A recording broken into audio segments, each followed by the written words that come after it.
Gautam Buddha story एक जीवन में सब्र का महत्व। यह कहानी बहुत ही पुरानी है। उस समय महात्मा गौतम बुद्ध पूरे भारतवर्ष में घूम घूम कर बौद्ध धर्म की शिक्षाओं का प्रसार कर रहे थे। धर्म प्रचार के सिलसिले में वे अपने कुछ अनुयायियों के साथ एक गांव में घूम रहे थे। काफी देर तक भ्रमण करते रहने से उन्हें बहुत प्यास लग गई थी। प्यास बढ़ता देख उन्होंने एक शिष्य को पास के गांव से पानी लाने के लिए कहा। शिष्य जब गांव में पहुंचा तो उसने देखा कि वहां एक छोटी सी नदी बह रही है, जिसमें काफी लोग अपने वस्त्र साफ कर रहे थे और कई अपने गायों को नहला रहे थे। इस कारण नदी का पानी काफी गंदा हो गया था। शिष्य को नदी के पानी का ये हाल देख लगा कि गुरुजी के लिए यह गंदा पानी ले जाना उचित नहीं होगा। इस तरह वह बिना पानी के ही वापस आ गया। लेकिन इधर गुरुजी का तो प्यास से गला सूखा जा रहा था, इसलिए पुनः उन्होंने पानी लाने के लिए दूसरे शिष्य को भेजा। इस बार वह शिष्य उनके लिए मटके में पानी भरकर लाया। यह देख महात्मा बुद्ध थोड़ा आश्चर्यचकित हुए। उन्होंने शिष्य से पूछा, गांव में बहने वाली नदी का पानी तो गंदा था, फिर ये पानी कहाँ से लाए? शिष्य बोला, हाँ गुरुजी, उस नदी का जल सही में बहुत गंदा था, परंतु जब सभी अपना कार्य खत्म करके चले गए तब मैंने कुछ देर वहाँ ठहर कर पानी में मिली मिट्टी के नदी के तल में बैठने का इंतजार किया। जब मिट्टी नीचे बैठ गई तो पानी साफ हो गया। वही पानी लाया हूँ। महात्मा बुद्ध शिष्य का यह उत्तर सुनकर बहुत खुश हुए तथा अन्य शिष्यों को एक शिक्षा दी कि हमारा जीवन भी नदी के जल जैसा ही है। जीवन में अच्छे कर्म करते रहने से यह हमेशा शुद्ध बना रहता है, परंतु अनेकों बार जीवन में ऐसे भी क्षण आते हैं जब हमारा जीवन दुख और समस्याओं से घिर जाता है। ऐसी अवस्था में जीवन समान यह पानी भी गंदा लगने लगता है। मित्रों, इसलिए हमें जीवन में दुख और बुराइयों को देखकर अपना साहस नहीं खोना चाहिए और धैर्य रखना चाहिए। गंदगी समान ये समस्याएं स्वयं ही धीरे धीरे खत्म हो जाती हैं। गौतम बुद्धा स्टोरी 2 अपने दुखों का कारण आप ही है। एक समय की बात है, भगवान बुद्ध एक नगर में घूम रहे थे। उस नगर के आम नागरिकों के मन में बुद्ध के विरोधियों ने यह बात बैठा दी थी कि वह एक ढोंगी है और हमारे धर्म को भ्रष्ट कर रहा है। इस वजह से वहां के लोग उन्हें अपना दुश्मन मानते थे। जब नगर के लोगों ने बुद्ध को देखा तो उन्हें भला बुरा कहने लगे और बदुआएं देने लगे। गौतम बुद्ध नगर के लोगों की उलाहने शांति से बिना बोलने सुनते रहे, लेकिन जब नगर के लोग उन्हें बोलते बोलते थक गए तो महात्मा बुद्ध बोले, क्षमा चाहता हूँ, लेकिन अगर आप लोगों की बातें खत्म हो गई है तो मैं यहाँ जाऊं। भगवान बुद्ध की यह बात सुन वहां के लोग बड़े आश्चर्यचकित हुए। वही खड़ा एक आदमी बोला, ओ भाई, हम तुम्हारा गुणगान नहीं कर रहे हैं, हम तो तुम्हें गालियां दे रहे हैं। क्या इसका तुम पर कोई असर नहीं होता? बुद्ध बोले, आप सब मुझे चाहे जितनी गालियां दो, मैं उन्हें लूंगा ही नहीं। आपके गालियां देने से मुझ पर कोई असर नहीं पड़ता जब तक कि मैं उन्हें स्वीकार नहीं करता। बुद्ध आगे बोले, और जब मैं इन गालियां को लूंगा ही नहीं तो यह कहाँ रह जाएगी? निश्चित ही आपके पास।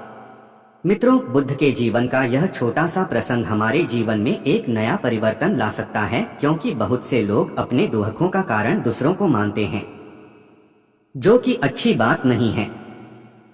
ऐसा कर हम स्वयं के लिए गड्ढा खोद रहे होते हैं। यह सब हम पर निर्भर है कि हम लोगों के नेगेटिव बातों को कैसे लेते हैं, उन्हें स्वीकार कर रहे हैं या नकार रहे हैं। गौतम बुद्धा स्टोरी 3 इस दुनिया में कोई गरीब नहीं। एक समय की बात है, भगवान गौतम बुद्ध एक गांव में धर्म सभा को संबोधित कर रहे थे। लोग अपनी विभिन्न परेशानियों को लेकर उनके पास जाते और उसका हल लेकर खुशी खुशी वहां से लौटते। उसी गांव के सड़क के किनारे एक गरीब व्यक्ति बैठा रहता तथा महात्मा बुद्ध के उपदेश शिविर में आने जाने वाले लोगों को बड़े ध्यान से देखता। उसे बड़ा आश्चर्य होता कि लोग अंदर तो बड़े दुखी चेहरे लेकर जाते हैं, लेकिन जब वापस आते हैं तो बड़े खुश और प्रसन्न दिखाई देते हैं। उस गरीब को लगा कि क्यों न वो भी अपनी समस्या को भगवान के समक्ष रखे। मन में यह विचार लिए वह भी महात्मा बुद्ध के पास पहुंचा। लोग पंक्तिबद्ध खड़े होकर अपनी समस्या को बता रहे थे। जब उसकी बारी आई तो उसने सबसे पहले महात्मा बुद्ध को प्रणाम किया और फिर कहा, भगवान, इस गांव में लगभग सभी लोग खुश और समृद्ध हैं। फिर मैं ही क्यों गरीब हूँ? इस पर उन्होंने मुस्कुराते हुए कहा, तुम गरीब और निर्धन इसलिए हो क्योंकि तुमने आज तक किसी को कुछ दिया ही नहीं। इस पर वह गरीब व्यक्ति बड़ा आश्चर्यचकित हुआ और बोला, भगवान, मेरे पास भला दूसरों को देने के लिए क्या होगा? मेरा तो स्वयं का गुजारा बहुत मुश्किल से हो पाता है। लोगों से भीख मांगकर अपना पेट भरता हूँ। भगवान बुद्ध कुछ देर शांत रहे, फिर बोले, तुम बड़े अज्ञानी हो।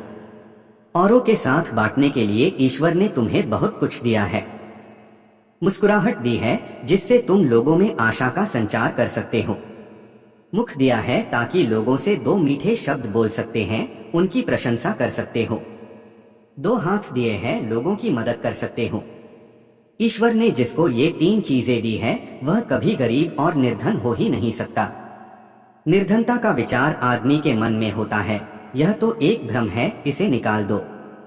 कभी भी मन में निर्धनता का भाव उत्पन्न न होने दो, गरीबी अपने आप दूर हो जाएगी। भगवान बुद्ध का संदेश सुनकर उस आदमी का चेहरा चमक उठा और उसने इस उपदेश को अपने जीवन में उतारा, जिससे वह फिर कभी दुखी नहीं हुआ। बुद्धा हिंदी स्टोरी 4। अहंकार का उपहार। महात्मा बुद्ध के पास सेठ रतनचंद दर्शन को आए तो साथ में ढेरों सामग्री उपहार स्वरूप लाए। वहां उपस्थित जनसमूह एक बार तो वाह वाह कर उठा। सेठ रतनचंद का सिर तो गर्व से तना जा रहा था। बुद्ध के साथ वार्तालाप प्रारंभ हुआ तो सेठ ने बताया कि इस नगर के अधिसंख्य चिकित्सालयों, विद्यालयों और अनाथालयों का निर्माण मैंने ही कराया है। आप जिस सिंहासन पर बैठे हैं वह भी मैंने ही भेंट किया है, आदि आदि कई दान सेठ जी ने गिनवा दिए। सेठ जी ने जब जाने की आज्ञा चाही तो बुद्ध बोले, जो कुछ साथ लाए थे सब यहाँ छोड़कर जाओ। सेठ जी चकित होकर बोले, प्रभु, मैंने तो सब कुछ आपके समक्ष अर्पित कर दिया है।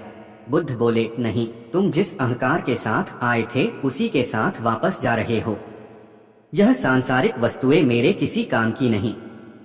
अपना अहम यहाँ त्याग कर जाओ, वही मेरे लिए बड़ा उपहार होगा। महात्मा बुद्ध का यह कथन सुनकर सेठ जी उनके चरणों में नतमस्तक हो गए। भीतर समाया हुआ सारा अहंकार अश्रु बनकर बुद्ध के चरणों को धो रहा था। बुद्धा स्टोरी 5। महत्वपूर्ण दान। भगवान बुद्ध एक पेड़ के नीचे चबूतरे पर बैठे हुए थे। हर भक्त की भेंट स्वीकार कर रहे थे। तभी एक वृद्धा आई। उसने कांपती आवाज में कहा, भगवान, मैं बहुत गरीब हूँ, मेरे पास आपको भेंट देने के लिए कुछ भी नहीं है। हाँ, आज एक आम मिला है, मैं इसे आधा खा चुकी थी, तभी पता चला कि तथागत आज दान ग्रहण करेंगे। आथ मैं यह आम आपके चरणों में भेंट करने आई हूँ, कृपा कर इसे स्वीकार करें। गौतम बुद्ध ने अपनी अंजुरी पात्र में वह आधा आम प्रेम और श्रद्धा से रख दिया, मानो कोई बड़ा रत्न हो। वृद्धा संतुष्ट भाव से लौट गई। वहां उपस्थित राजा यह देखकर चकित रह गया। उसे समझ नहीं आया कि भगवान बुद्ध वृद्धा का जूठा आम प्राप्त करने के लिए आसन छोड़कर नीचे तक हाथ पसारकर क्यों आए। पूछा, भगवान, इस वृद्ध में और इसकी भेंट में क्या ऐसी विशेषता है? बुद्ध मुस्कुराकर बोले, राजन, इस वृद्धा ने अपनी संपूर्ण संचित पूंजी मुझे भेंट कर दी, जबकि आप लोगों ने अपनी संपूर्ण संपत्ति का केवल एक छोटा भाग ही मुझे भेंट किया है। दान के अहंकार में डूबे हुए बग्घी पर चढ़कर आए हो। वृद्धा के मुख पर कितनी करुणा और कितनी नम्रता थी। युगों युगों के बाद ऐसा दान मिलता है। मुझे उम्मीद है कि आपको वीडियो पसंद आएगा। मेरे चैनल को लाइक सब्सक्राइब जरूर करें। शायद एक दीवाना